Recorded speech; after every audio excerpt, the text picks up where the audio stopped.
This meeting is being recorded. Great. So for those of you joining us by Zoom, my name is Uri Silverstein. I'm here with the group that you see on the screen, hosted by Meta at Home and Tracy Spauer specifically. And we started with a little private go-round where just people said their name and what brought them here. And just in summary to those of you listening on Zoom, before I kind of turn back and let you just watch us, everybody expressed that one of the things that brought them here was either a very significant and deep loss for them recently or in the past, or the awareness that that will happen, and also the desire to support others who go through that, because that's a reality of our life. So now you're kind of caught up without violating anybody's privacy. And I'll give a little bit of an overview of what we will be doing here. This is participatory to the extent that you want it to be. There's a lot of information I will give, and I would encourage you not to take notes. I'll send Tracy the things that I'm reading off of. I would encourage you just to listen and just to let whatever lands land. Some of you alluded to the idea that kind of sometimes grief or expressions of grief can just kind of happen on their own. I also like to believe that sometimes we hear things that are useful to us and they stick. And I found in my life, sometimes I'm too busy taking notes to hear the thing I really needed to hear. So on purpose, I would encourage you, unless it's very settling for you and you don't feel settled otherwise, you don't need to take notes, and I'll give my notes in the outline I'm using to Tracy to distribute. So what I'll do, I'll give you a really brief personal intro, kind of what I said before. I'll just repeat it for those who are on Zoom. We'll talk a little bit about the difference between grief and mourning. We'll talk a little bit about types of grief. And then we'll talk about like what I've been taught and I've been taught a lot of different things, and a lot of them I don't agree with, but the things that resonate for me, there's some realistic expectations that when I heard them, I'm like, oh, that's really helpful to know. Different ways that people experience grief. We'll touch on that briefly, but there is no limit to that. We're all unique. And I will address that. I'll talk about some day-to-day needs, just kind of things that help us get through really just the day-to-day, not even the emotional aspect of it, although these things support it. And then I'll talk a little bit about supporting others, but it'll be inherent in a lot of what we're saying, because what we talk about is useful whether we're talking about our own grief or the grief of a loved one. And then we'll save some time at the end for some Q&A as well. But if any point along the way there's something I say and you have a question, this is not a lecture by any stretch. So feel free to just either just raise your hand or just start talking, or put something in the chat. Maybe Tracy will help me monitor the chat. So I'm going to read to you from the American Heritage Dictionary the definitions of grief. Oh, first I'll just summarize for those who are on Zoom. At a certain period in my training, I have a bunch of training in the meditation world, in the mindfulness world, in the self-compassion world, in the trauma resiliency world. And then in the course of all that, one of my teachers said, wow, you don't deal with loss very well, do you? And I'm like, oh, sure I do. I just move on to the next thing. It's fine. And she laughed and she said, yeah, you don't deal with loss very well. And she made me examine this. And I spent my life since then, this was like 12 years ago, trying to learn, what is there to learn from that? And so I've learned a lot, and I find that others have shared with me things that are useful. And so I want to share what I've gathered in case some of it may be useful to you or people you know. So grief, according to the American Heritage Dictionary, when the article that I'm reading from was first written, it's a deep mental anguish from bereavement, or an annoyance or frustration, right? Or trouble or difficulty. But for our purposes, it's a deep mental anguish. To grieve means to be sorrowful, or to experience or express grief. Some synonyms: lamenting, mourning, sorrow. And so that's grief, okay? And I like to think of grief as the feeling, okay? I feel grief.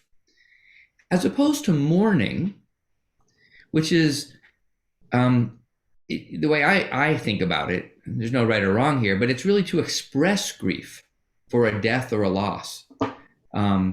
and you can do it conventional ways. You can, some cultures, they wear black. Some cultures, I know in my culture, I was raised in a Jewish household, you cover all the mirrors and you don't do any cooking or preparation or housekeeping for a week, and other people in the community do that for you. And actually similar to what one of you said, so it's very supportive for the family the first week, and then everybody else stops, and then you're left like, okay, well, I had a week off, and now I've got to figure out how to do this, not on my own completely, but more on my own. But mourning is more the expression. Another definition is the act or expression of one who has suffered a bereavement or a loss. So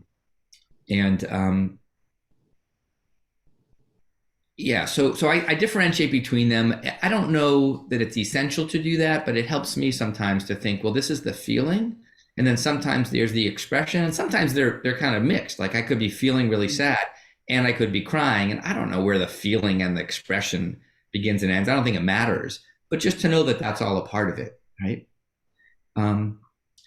So that can be useful for some. If any of this isn't useful, right, just let it go. Just let it go, because there's no absolutes here. It could be useful also just to mention different types of grief, some of which were mentioned in our go round. So there's one here, and I'm just going off the list that I have in no particular order, but one is called anticipatory grief. Okay, the grief that occurs prior to the potential death or loss, and it can be very similar to what people experience after the loss of a loved one. So I think that that's useful to understand. Expected grief is loss that's really expected, and you have an opportunity to prepare for it and make efforts towards closure. That's something some people choose to do. I know one of you mentioned the hospice world. I've done some work in the hospice world, and sometimes people who are dying are actually able to work with their expected grief as well as with the expected grief of their loved ones. There can be unexpected or acute grief, right? The unexpected loss feels very sudden. You almost feel like there could be an assault. There could be an element of trauma or shock or horror. Really no time to prepare or no sense that preparation was possible. That was me. And sometimes in that case, in fact, a lot of the writings on grief and loss historically have talked about, denial is not a good thing, but denial's fine if you don't feel like you're ready to deal with it. It's like, I remember when my father lost his sister, and I called him, and it was like later that day, and my mother said, he's like refiling things and we shouldn't interrupt him. He just needs to be occupied right now because he's not ready to start processing. And it was like, oh no, he's denying it. And I came to realize over the years, no, he's taking care of himself. So denial doesn't mean saying I'm never gonna want to deal with this. It's saying, like, in this moment, I don't feel like this is what's best for me. And perhaps doing a side project or reordering my files could be useful. And that sometimes is even a stronger feeling when it's sudden, unexpected, or seems, there's a shock aspect to it. And there's something called shadow or anniversary grief, right? And they're grief reactions that are prompted by holidays or anniversaries of death, or any date or time or day that sort of somehow makes us feel connected to the person or the being that we've lost, and therefore can bring up the sadness. And that's very normal, very common. Complicated grief, and I'll just read you this definition. It says nonlinear grief with complicating factors such as lack of support or isolation or trauma or multiple losses, loss of a long-term relationship, loss of an infant or child, and the griever may not heal in a healthy manner without, it says professional, but I would say without appropriate support. And I'd say that's true for everybody, but it could be more so if it feels to you like it was complicated, like there was some aspect other than just, this is the sad, natural thing that tends to happen, at some point in people's lives. So that could be complicated grief, could be where there's other layers to it. And in some ways, all grief is complicated. Never had anybody say, oh yeah, that was an easy loss, e.g. major loss, right? But there can be degrees of that. Disenfranchised grief, okay? A form of complicated grief that occurs when the loss is not or cannot be recognized or validated or openly acknowledged. or can't be publicly mourned or socially supported. So perhaps you have feelings for someone and it wasn't publicly known and that person passed and you can't express it. Or perhaps your loss is not the loss of a loved one. And this is important to mention. Grief can happen for all sorts of things. You could experience physical or sexual trauma, and there's an element of loss and grief. And that could be something where with this disenfranchised grief, you're not comfortable talking about it, or don't feel safe talking about it, but you're grieving. Heather wrote in there, or like suicide for so long in this country, right? You couldn't talk about it. And still a lot of people won't talk about it, and it should be normalized. I should mention I've experienced suicide in my immediate family. It's common, and it's something that should be talked about. So those are some different kinds of grief. And, I'll throw in a couple of things along the way that don't quite fit anywhere else. So grief doesn't have to be a person, right? You could lose a job and be grieving. You could lose an aspect of your identity. You could lose a limb, or, might have surgery and part of your body is either removed or doesn't work anymore. Certainly with pets, that happens a lot. It could be someone you didn't know who died, and yet you feel, some connection to them through their writing or their music or their art, and you feel a sense of loss. And something that I've learned, which kind of motivated me to be open to processing grief more than I think I had before I started this journey. And it's that for many people, every loss has the potential to trigger every past unresolved loss.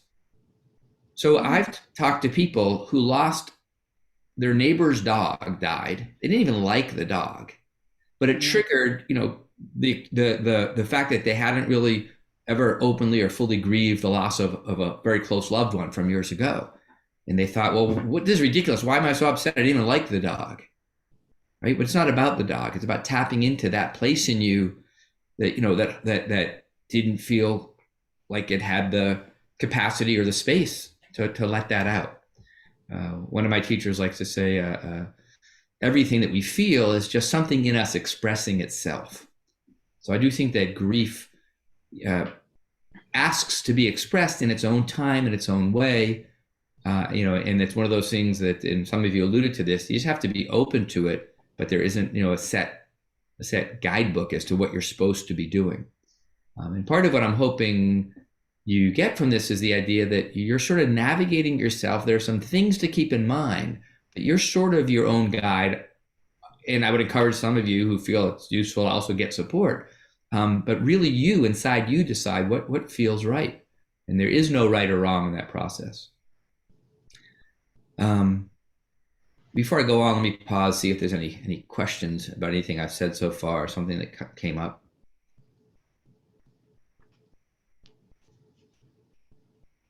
So this is another thing I'll say, and I think I alluded to it. There is no feeling. I think it's true in general. I'm going to talk about with relation to loss. There's no feeling that's not appropriate. Okay, there's all sorts of feelings that people have, and I'll touch on them in a little bit. But I just want to say that from my perspective, if you think about or experience or are feeling loss, the full spectrum of emotions is valid.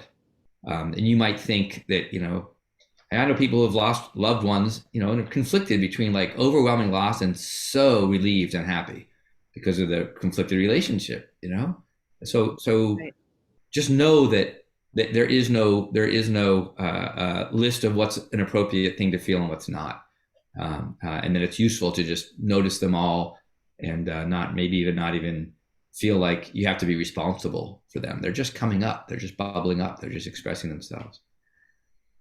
So this is from an article or adapted from a book. You'll get the notes, and the title is Realistic Expectations During the Grief Process. And I'll read these off and comment. The first is, a realistic expectation is that the grief process, grieving will take longer than most people think. Okay? We often have an idea in our mind of how long it's going to take.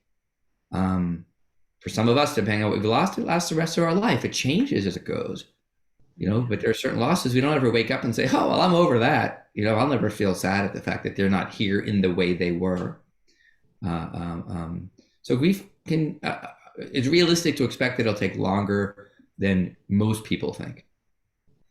It's also realistic to expect that it'll take more energy than we imagined.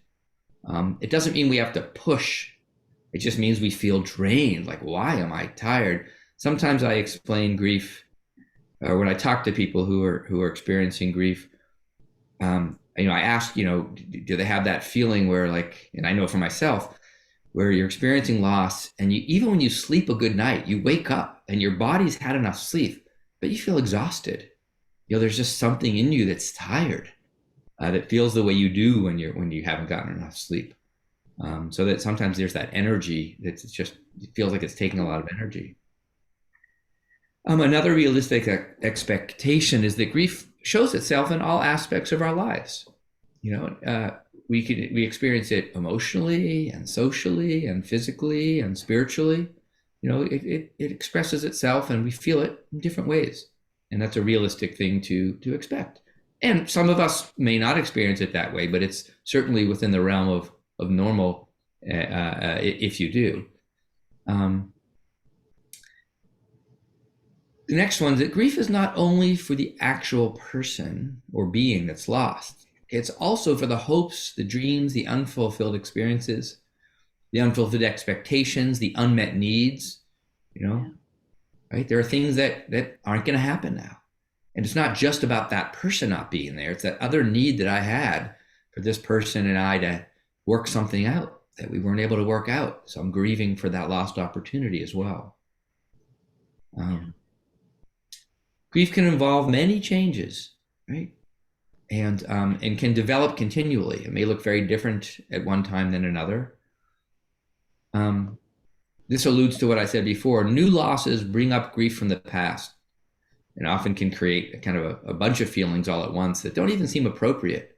I mean, I know people who have broken a cup, right? And that was the thing that like triggered their strong expression of grief for something that happened a long time ago. It was just the invitation. Somehow they felt like they could do it then and there. Sometimes grief makes us feel like we're crazy, or we feel really confused or disoriented. Okay, that's normal. Our minds aren't perfect, our hearts aren't perfect, and sometimes we're just like, this doesn't make any sense. Why is this happening? And it's good to know that that's a common thing. We can have what are called grief spasms. One of my favorite examples of that is people I know who didn't grieve the loss of a loved one, and about 18 months later, they're at a red light, and for no apparent reason, they just grieve 18 months worth of loss. It just came out, and that works. We're all different. Sometimes that can be, a big strong upsurge. But yeah, it can come in waves, as someone said earlier, and sometimes if it's a really strong and short wave, it can feel like this writer called a grief spasm.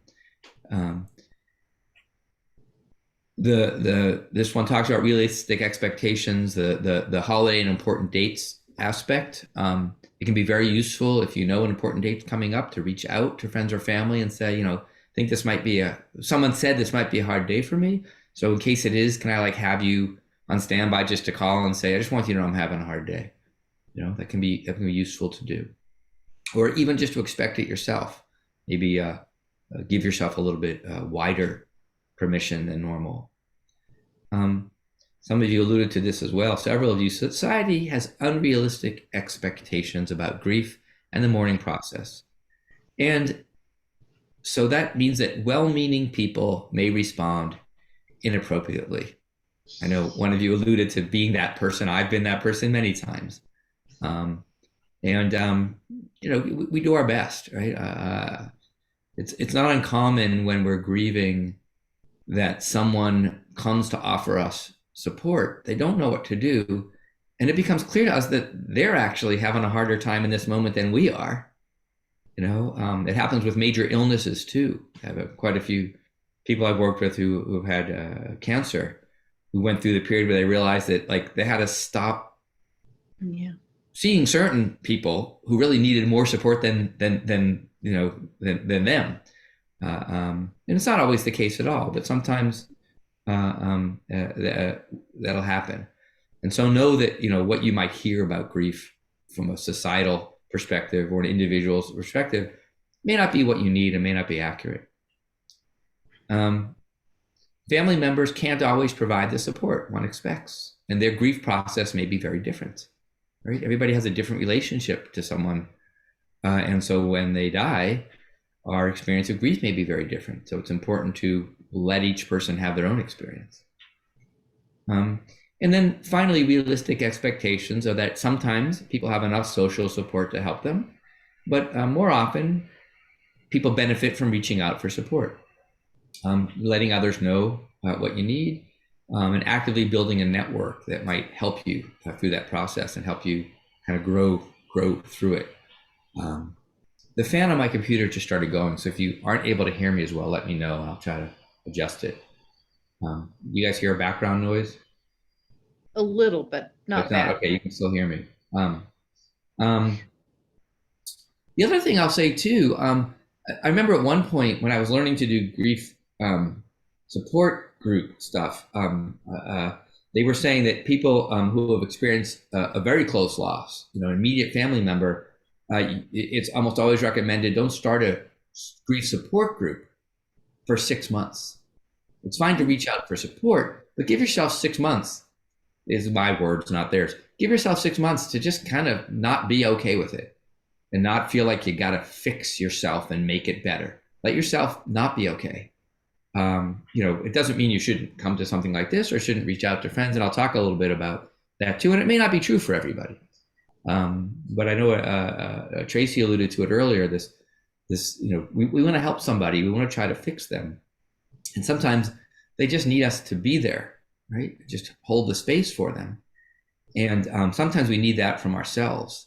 But because we're the ones experiencing the difficult feelings, we don't want to just sit there with them. We want to get rid of them. So we want to do whatever we can to get rid of them. And sometimes the best way to allow them to pass through is to give ourselves the time to feel not okay. And I know it's kind of a paradox and also a bit of a bummer, right? I mean, you want me to just say, do these 5 things, you'll feel great tomorrow. And I wish, I really do. But I can say, be open to these things, and in time, things will change. And some of you have even alluded to that as well. There's a huge list here of common experiences of grief, right? And I won't read them all, but I will say that they range from lack of energy and hollowness and gut sensations and tightness in the chest and sleep disturbance and restlessness, withdrawing socially, feeling of the need to take care of others, right? I don't want to deal with my own thing, but I'll go take care of somebody else. This particular list talks on the emotional side about sadness and loneliness, anger and guilt. But there also can be happiness. Like people literally, when they lose certain people, there's a sense of relief. And then there's guilt at the sense of relief. It's very common to cry, to change your daily routine, to keep things that keep them in your memory in a way that feels useful or beneficial, looking at photographs, talking to a person who you've lost, who's died, is very common. And I'll say something about that in a moment that somebody alluded to earlier. You can become more forgetful, feel less motivated, lose some concentration, feel confused, have random memories. That's all very normal. And then people can experience it spiritually or religiously in different ways. People start to question, what does it all mean? Why would this be allowed to happen? Where's the person now? Those kind of questions. What about me? When will I die? Will I see them when I die? What'll happen to me when I die? Sensing the presence of the person who's died. So those are just some examples. And again, you'll get this full list. It could be useful to know these are all in the scope of normal and okay. One of the things I say that one of you had said earlier, that I think is really important to understand, because if it's useful to you. And I believe myself that the relationship does not end when someone dies. Right? A relationship isn't just about their physical presence in the form they were in while they were alive in the room. Right? I was a part of it. I have a wife, and when I'm not home and I don't see her physically, I still have a relationship with her. Okay, even if I used to go away for meditation retreats for long periods, we wouldn't talk for like a month. That was part of the retreat, and I still had a relationship. I would think about her. I would ask her questions in my mind. I would think, oh, she would think this is funny, even though I knew by the time the retreat was over, I'd never remember. And so, in my experience, I have seen people learn to relate to the person who's died differently, right? But the love they have for them and the feelings they have for them and what they've benefited from them, and even maybe the way that that person has shaped them, that's all still there. That's all still there. And as one of you said earlier, you learn to figure out, well, what is the relationship now? How can it be supportive? And there's obviously an element of loss and sadness that you can't have the same type of interaction. Most people, maybe not most, over half the people I've talked to about it who lost a significant other said they talk to them sometimes. They actually ask questions, and then they hear what the other person would say.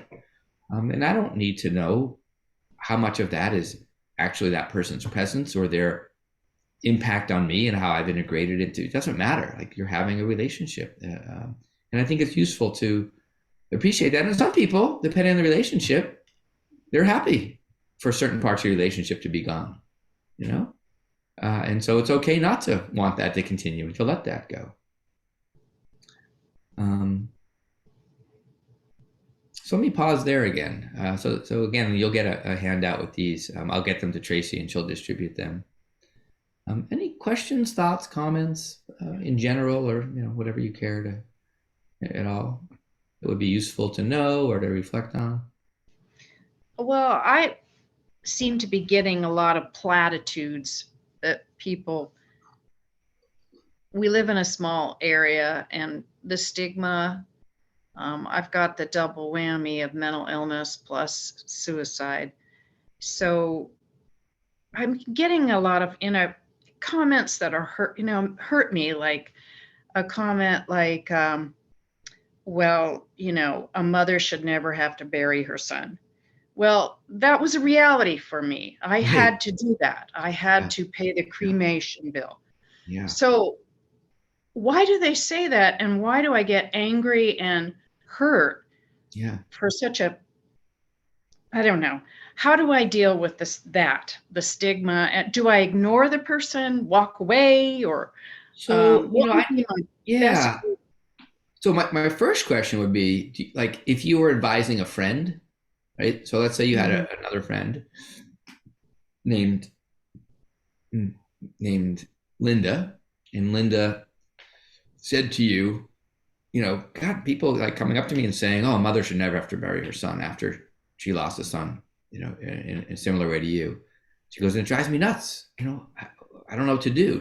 Like, if it wasn't you, if it was you giving the advice to somebody else, anything come to mind of what you might suggest they do? I would just tell them, I'm sorry for your loss. Right. That's it. Right. Not go into these, oh, he's in a better place. And some people, I just want to punch him. I mean, so he's not in a better place. He's dead. Right. So I would, so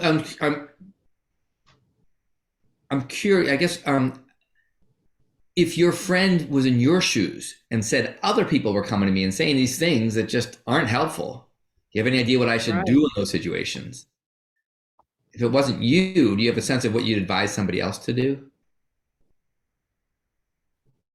I would say, just tell them you're sorry. And I get it that I'm kind of a leper right now. Yeah. People don't know what to say, and and it's a suicide. So then they really don't know what to say. Yeah. And so it's a double whammy, but I guess I just have to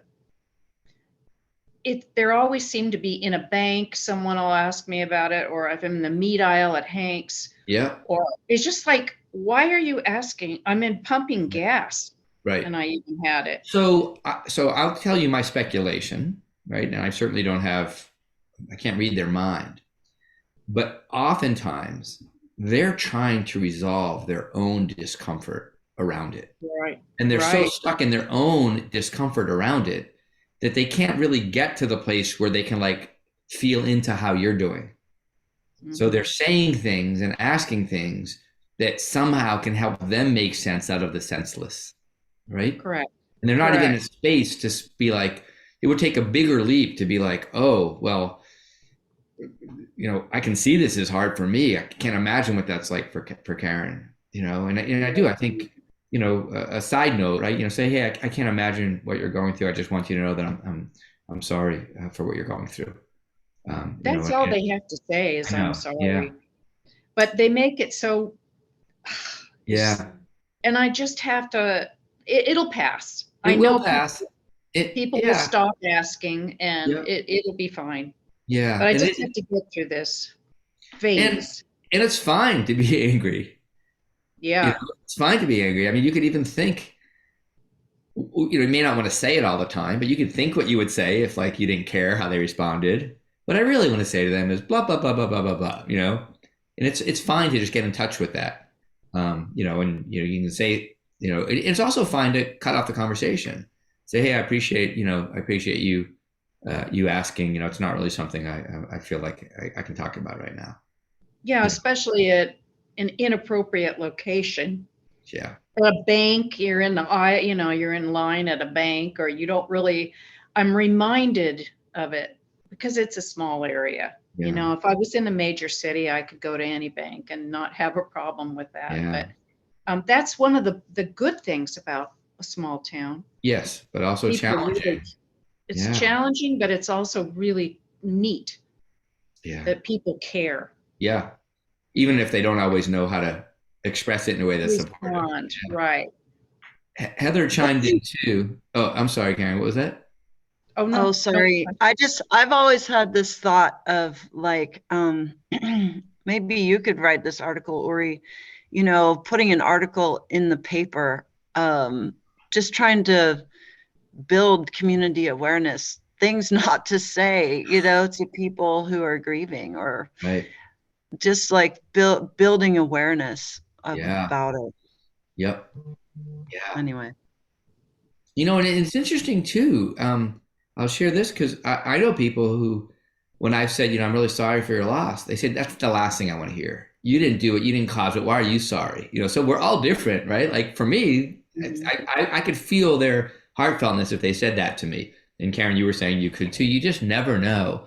But I do think, if you say something that conveys that, you have an awareness that they're going through something difficult, and you feel for them, without trying to step in and fix it, people often will sense that. Heather had chimed in. I feel like violent feelings are normal responses to frustrations around grief. Yeah, I know I've had them too. I had a friend end her life, and my sister said, oh, that was so selfish, very unfeeling. But that was a subject she never would think of talking about. Education is the first step. Thank you for that, Heather. Yeah, I mean, everybody's saying things to help themselves process, even if it's not immediately affecting them. Yeah. Well, I do feel that, like mental health and suicide are the two bad boogeymen in the United States. They're the two things that we don't talk about in this nation. I mean, mental health is starting to come through, but suicide, oh no, that it's not an accepted form of death. Right. So I'm not getting casseroles, and if he had had cancer, it would have been, people would reach out. But suicide, they don't. No, we don't want. Oh, bad. So I get how people feel. Yeah, but still, you got to take care of yourself right now. So you don't have to. You can remove yourself. You have total permission to remove yourself from situations. Yeah, it's interesting you say about suicide. I know somebody whose family member took their own life, and And the person who did was suffering with pretty severe mental illness for a long time and really tried hard to battle it and just wasn't able to really put together a life that was to them worth living. And the sister of the person who took their life said, who loved her sister dearly, said it might have been the wisest thing she's ever done to take her own life in that particular context, because like literally she had tried everything and she still was tormented. So I just think that's so not how, and that's not true of everybody, but it was just an interesting, just allow for that possibility too, right? Like that, it wasn't a cop out. It was actually a bold, courageous thing for some people, yeah. So I have here, there's a guy, you'll get this article. His name is Alan Walfelt. I went to a training of his. Years ago, Elizabeth Kubler-Ross was sort of the benchmark of the grief process. And she had a very orderly fashion until she was older and experiencing death of loved ones and her own death. And she thought, actually, I'm wrong. It doesn't happen in this order. And it's not this, systematic thing. And Alan kind of picked up on that and developed his own way. So he has a thing called the Mourner's Bill of Rights. You have certain rights as someone who's grieving that no one should take away from you. And it's the list is intended to empower you to heal and to decide how others can and cannot help. This is not to discourage you from reaching out to others for help, but to assist you in distinguishing useful responses from hurtful ones. I'll just read them. You have the right to experience your own unique grief. Right? In the description of that, no one else will grieve in exactly the same way you do. So when you turn to others for help, don't allow them to tell you what you should or should not be feeling. Yeah. Number 2, you have the right to talk about your grief. At the right time, when it feels appropriate, it will help you heal. So seek out others who will allow you to talk if that's what you want to do, as often as you feel like is useful. And if at times you don't feel like talking, you have the right to be silent.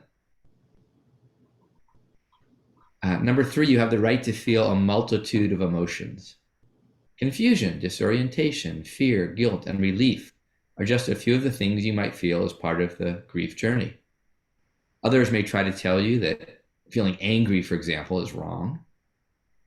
Don't take these judgmental responses to heart. Just find people who can listen in an accepting way to whatever it is you're feeling without any conditions on it.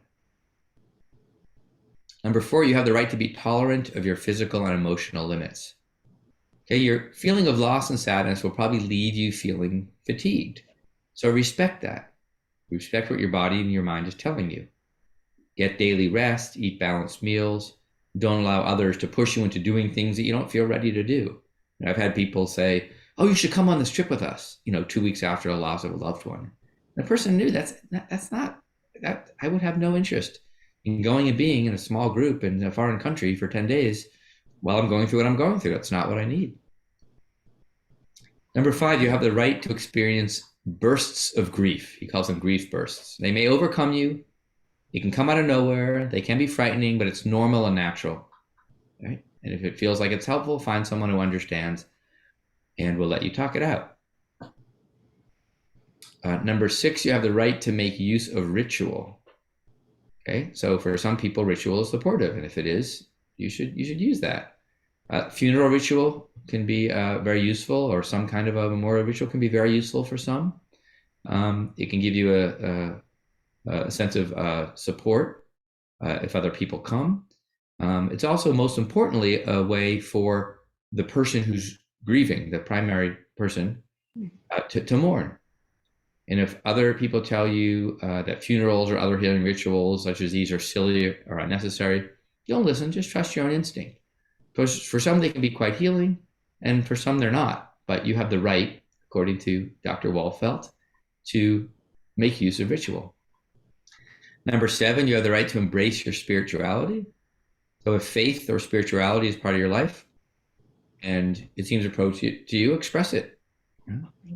Maybe you want to be around people who understand and support your religious or spiritual beliefs or leanings.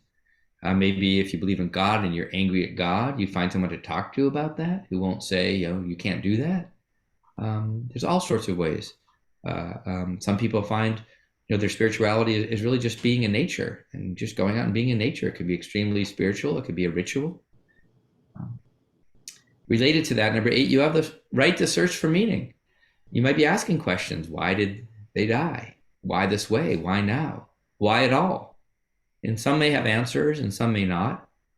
And you should watch out for the cliched responses people give you. Like Karen alluded to, they're in a better place. They may believe that. You may believe that. They may not. You may not believe that. Where people often say, well, think what you have to be thankful for. That really doesn't help support what I'm feeling right now. So they're not helpful and you don't have to accept them. But you have the right to search for meaning. You have the right to treasure your memories. They're one of the best legacies that exist after the loss of a loved one. And you'll always remember. So instead of ignoring your memories when it feels appropriate, even if it might feel sad, share your memories. Mhm. I remember one of the first times I ever went to a funeral. After the funeral, I said, well, what do we do?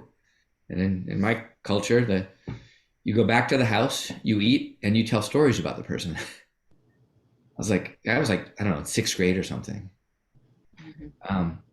A side note about that too. Let me read the last one. You have the right to move toward your grief and to heal if it feels like the right thing to do. And I would add, you also have the right to keep it at bay until you feel like you have the capacity and the space to do it. I remember the same time I was in 6th grade and my friend Daniel lost his grandfather and we went to the funeral and my dad was explaining, we go back, we tell stories, we eat. And I said, I don't know what to do. My dad's like, what do you mean? I goes, well, I'm going to be with Daniel and his grandfather was here 2 days ago and now his grandfather's dead. I don't know what to do. And this was probably one of the greatest gifts I got from my parents. My dad said, this is the easiest thing in the world. All you have to do is hang out with Daniel and do whatever he wants to do.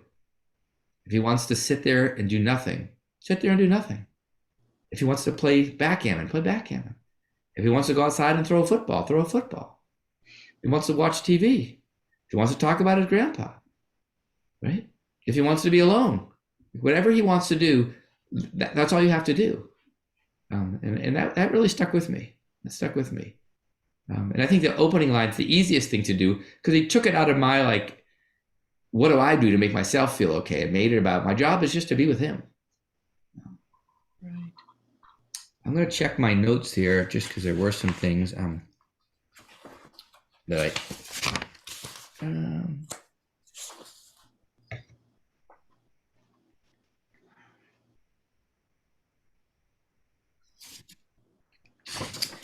so the last major thing I want to talk about, and there's more in the outline you'll get, and there's also a list of books about grief,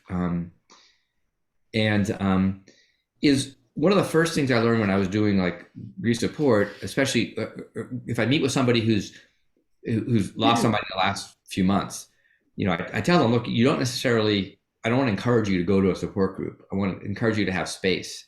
And sometimes making space is hard. What does that mean? So there's certain things that are fairly easy to do that set the conditions for grief to happen on its own, in its own way, on its own time. And so you have day-to-day needs, and it can be useful to know what they are and to meet them as a way of taking care of yourself. And these are separate from, the spiritual and the more common, ways that we might mourn and show grief. So we have a day-to-day need to drink water, and we have a day-to-day need to eat food. We have a day-to-day need to sleep and get rest. We have a near daily need for some form of social interaction. We have a need for movement or exercise. Our bodies need to move. And I added to the list that I was taught, we have the need for space, right? Yeah. So it can be as simple as this, especially early on if you're supporting somebody who really, in the first few days, sometimes it could be weeks or months. and they say, oh yeah, I'm not drinking that much, and I don't always eat, and I feel badly taking naps. I've advised people in the morning to line up 6 or 7 tall glasses of water on the counter, so you don't have to think about it or remember it.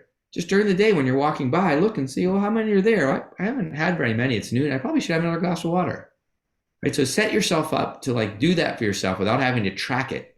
Just in the morning, just pour yourself however many glasses is the right amount for you to be well hydrated. Because when we're not as hydrated, our body and our minds don't function as well. And so we're not supporting whatever is happening. Same with food. My general advice for someone who's experienced a major loss is when you're hungry, eat. And if you're not hungry at all, see if you can eat a little anyway, right? So don't hold back on eating. Eat if you feel you need it and you need some nourishment. If you're tired, sleep. Oftentimes people don't sleep as well at night. If you're in a position to take naps, take a nap, right?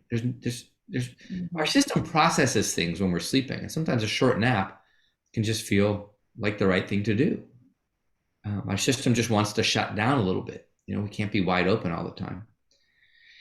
Social interaction and exercise. It's interesting that so often people will call and say, what can I do? Or they are hesitant, say, I don't know what to do. And if you feel like your body benefits from moving, maybe you like to take a walk, and would benefit from interaction, one thing you could tell a friend, if they say, is there anything you need? You can say, yes, if you would come over once a week, we could make a time and we could just take a walk for half an hour, or however long you like to walk. That actually gives you 2 of the basic needs you need, which is interaction and exercise. And you can offer that to somebody else if it feels appropriate, if you're supporting them. But even if it's not in a social context, get some movement, don't push yourself unless you're getting no movement at all. And same with social, you don't want to really isolate completely for long periods of time, but choose. Maybe just going to the gym where you can say hello to people and then, ignore them as you do your thing, or, Right. So choose yourself. And then the day-to-day need for space, like when you're feeling like you don't want to be around people, unless it's all day, every day for long, long periods of time, give yourself the space. So I'm going to pause there and read a poem, and then we'll kind of open up to either questions or comments or anything else. And there is more in here about supporting others, but really I'm trusting that what we've covered here and what you'll get in the support material, even if your primary interest at this point is to support others, learning what supports the person who's grieving will be helpful for you in supporting others. So this is a poem by Denise Levertov called Talking to Grief. Grief. I should not treat you like a homeless dog who comes to the back door for a crust, for a meatless bone. I should trust you. I should coax you into the house and give you your own corner, a worn mat to lie on, your own water dish. You think I don't know you've been living under my porch? You long for your real place to be ready before winter comes. You need your name, your color, and tag. You need the right to warn off intruders, to consider my house your own, to consider me your person, and yourself my own dog. Ooh. So that'll include that. There's a few other poems as well I'll include. There's 3 of them. That was one that kind of Really seems a good. little more universal.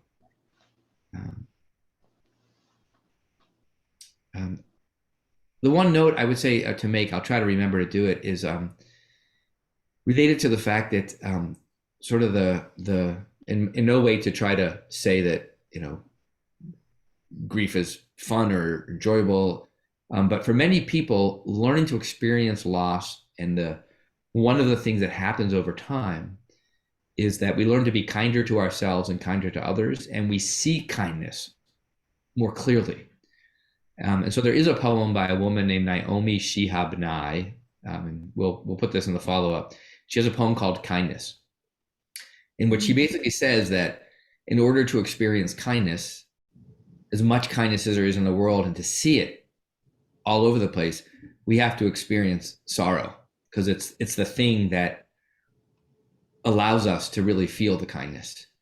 In other words, our softness allows us to feel the kindness, and I find that to be a nice thought. Not that I wish sadness and grief on anybody, but sometimes we see things differently as a result, in a way that may actually feel supportive in our lives over time.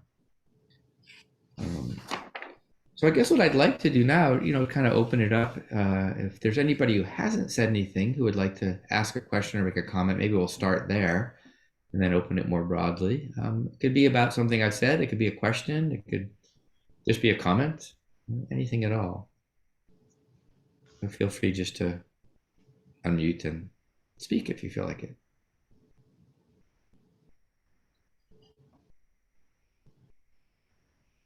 Well, I've been reading a lot of books about grief. One of them is It's Okay Not to Be Okay. It's an excellent book. And another one is Broken Open.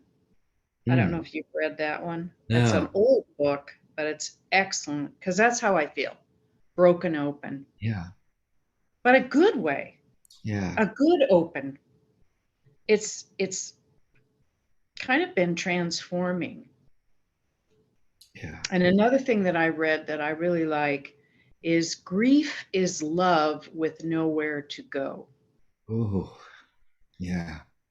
I read that, and that was so true for me. Yeah. Grief is love. Right. And it has it's stuck. It doesn't have anywhere to go. Yeah. So. Yeah. Thank you for that, Karen. Yeah.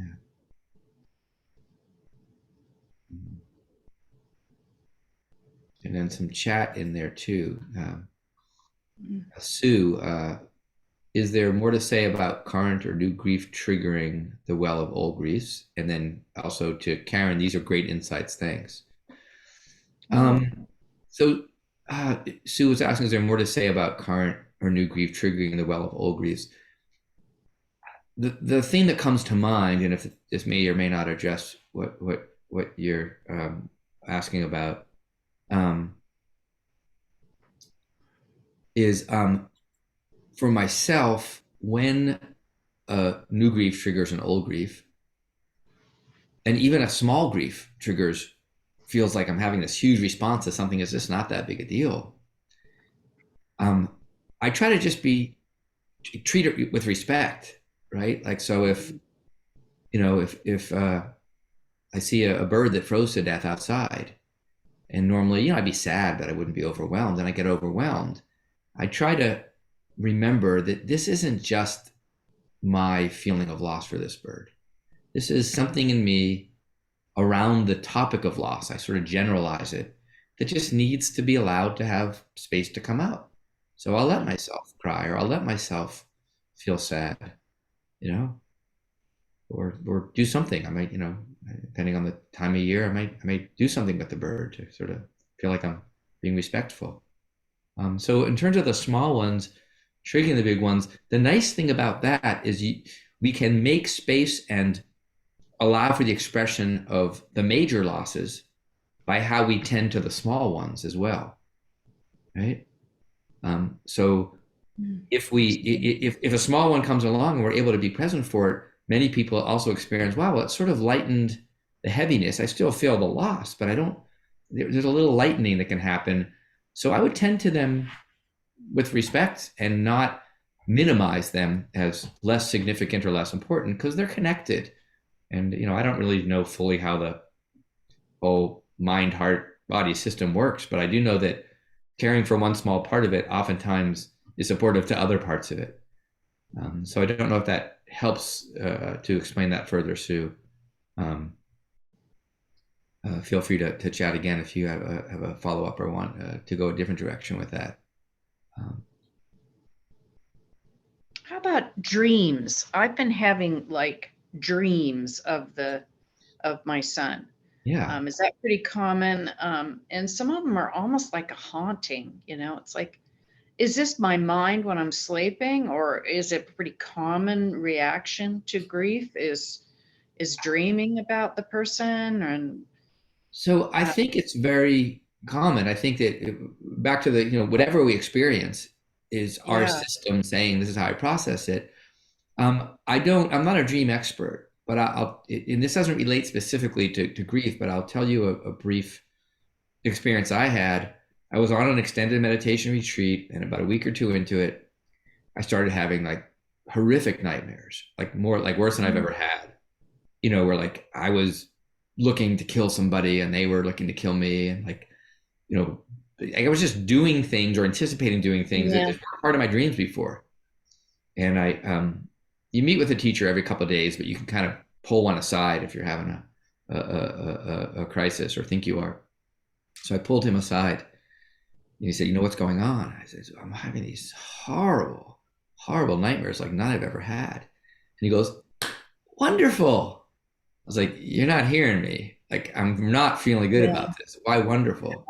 And he Yeah. said, well, from my perspective, dreams are your unconscious letting go, right? Hmm. So your unconscious is relaxing. So they don't mean anything other than just your unconscious is relaxing. This was his perspective. But it gave me a tremendous amount of relief. And so now when I have extreme dreams, something in the back of my mind says, oh, good.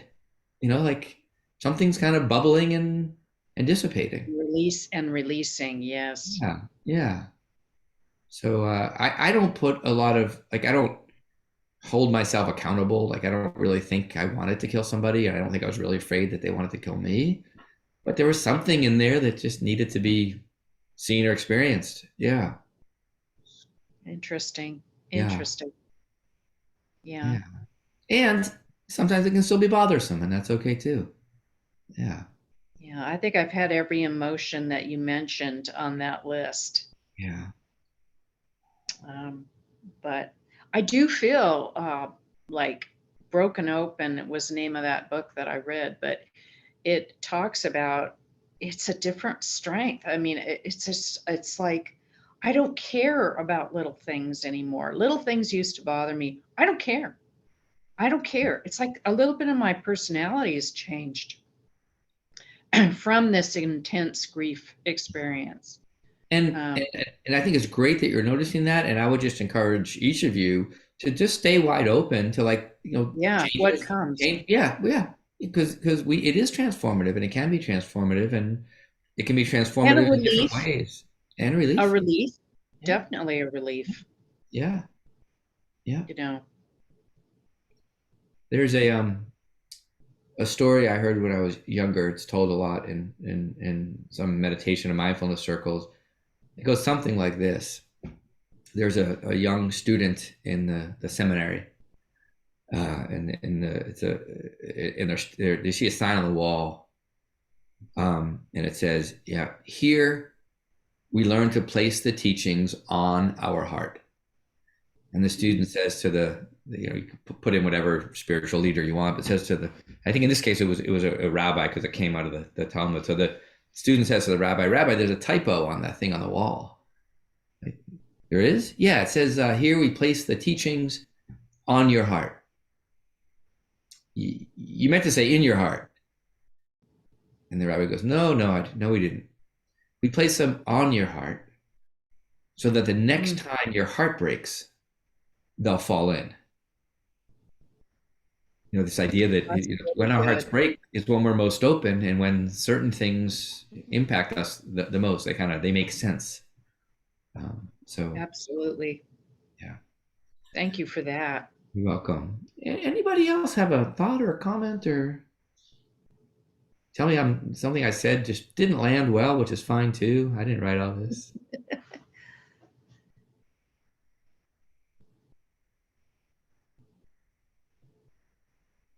I found a comment you made very interesting back when you were talking about, I think it was a friend of yours who had committed suicide, and somebody said, my friend's sister. Yeah. Okay.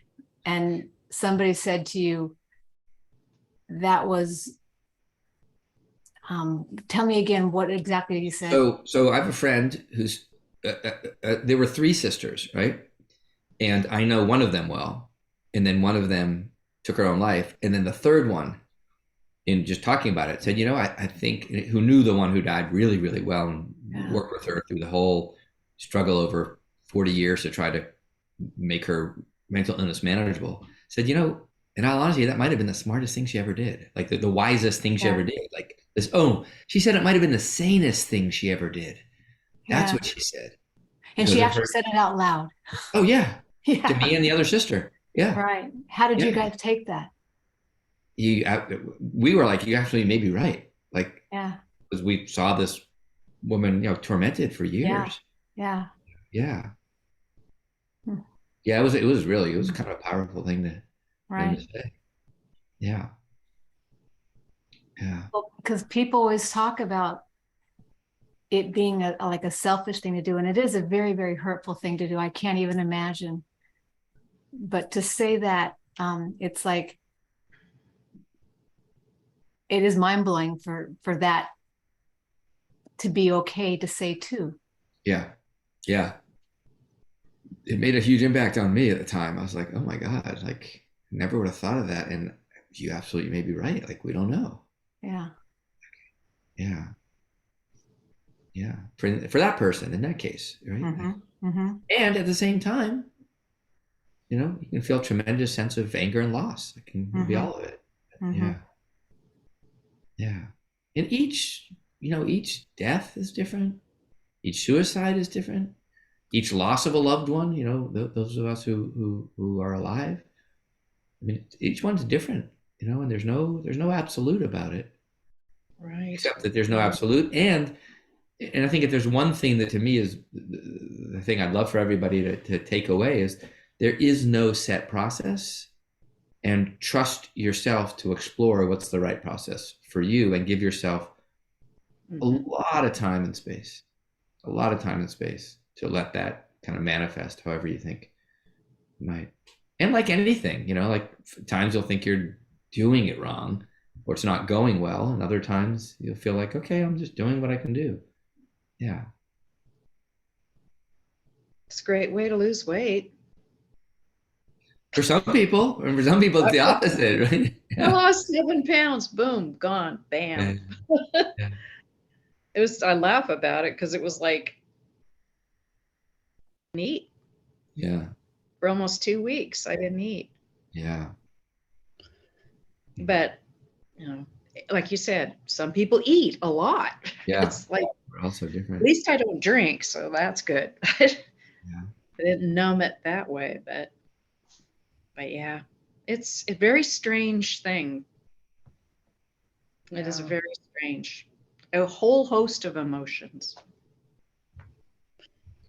Yeah, I like what Jerry said too, about that the relationship does continue. And there's a line in John O'Donohue poem that's something about how over time you come to know the new form that your person is in.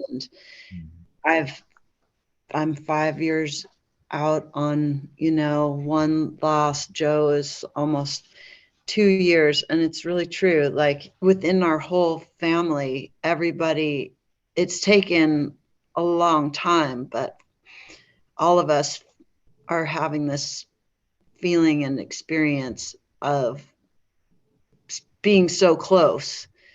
Right. Joe in this other kind of a way, in this like super unconditional, loving kind of a way that's really powerful. And so it's good to stay open. And somebody in our Remembrance Day session was saying that they, have a big photo of their spouse who, she's a widow, and she talks to him every day, but it's been like quite a journey to get to that place, for sure. You got to cross. We did just a lot of stormy seas. So, yeah. And So it gets easier as the years go by.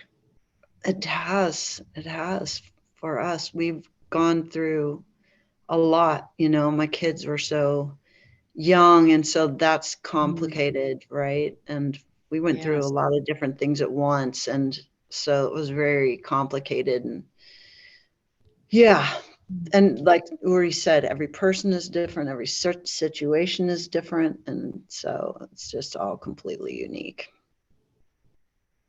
Thanks for sharing that, Tracy. And Sue chatted in. I like the idea that we are still ongoing part of a network with all the deceased loved ones in our lives. Yeah. Interesting.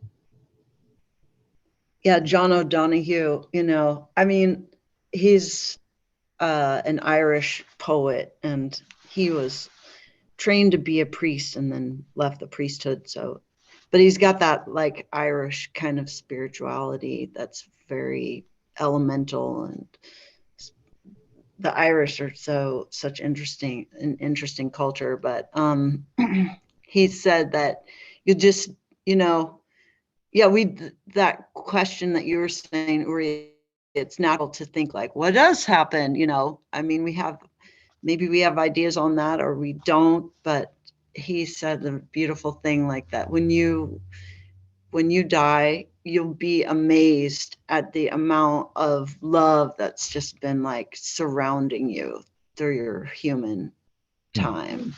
And sometimes that's part of that, like getting super broken open. It's like sometimes you can just feel that otherworldly some sort of a divine love, like just carrying you through, you know, this human place. It's tough sometimes. I agree.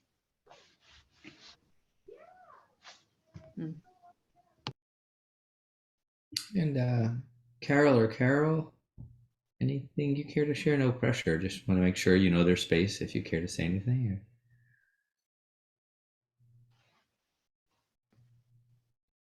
The only thing that I'd like to add, Karen, you said, does it get better with time? I read an article one time that Keanu Reeves lost someone very close to him.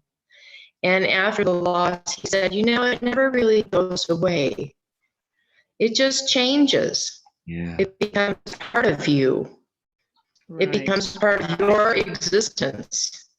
And it may not stay as painful, the pain changes somewhat, but the loss and the grieving actually never goes away. And I have found that to be true. Thank you for sharing that. Yeah, that's a nice way to think about it. Yeah, it changes, you know, but they're still not there in the way they were, and we're aware of that. Yeah. Yeah.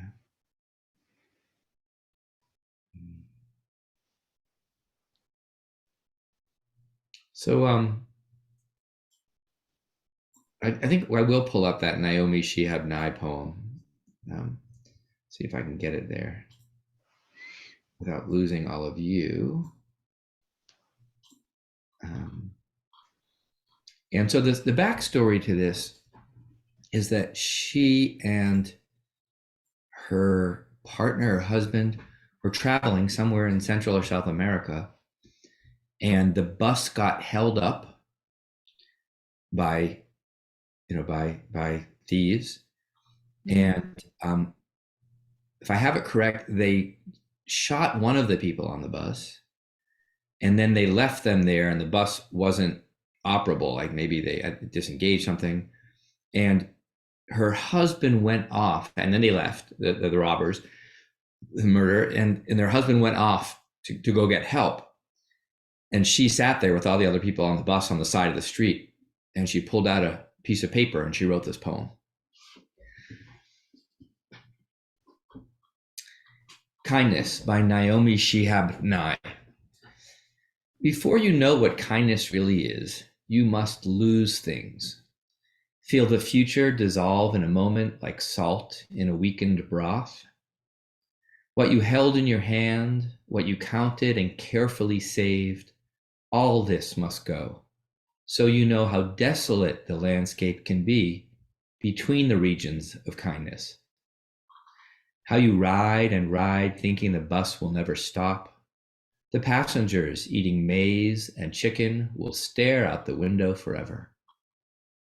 Before you learn the tender gravity of kindness, you must travel where the Indian in a white poncho lies dead by the side of the road.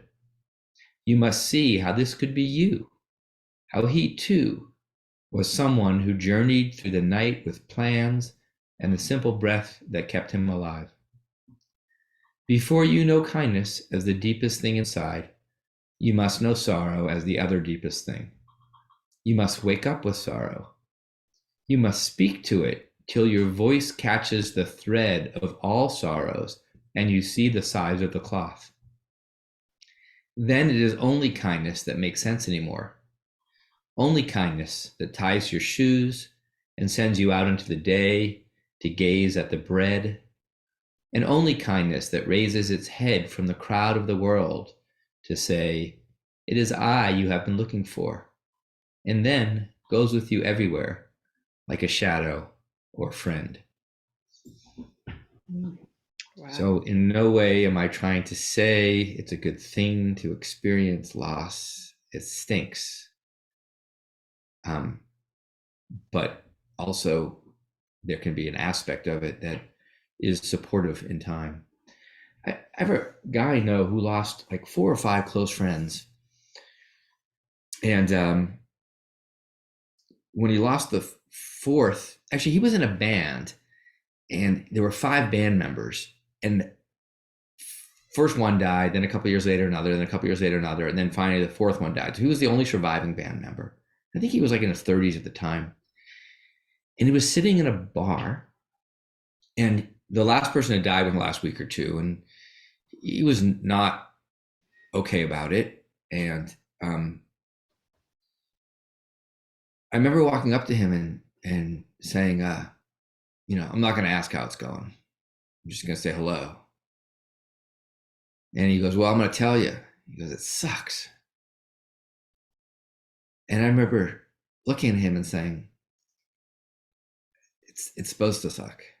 Like yeah, it does. And it's supposed to in a situation like this. Like, and I don't know where that came from.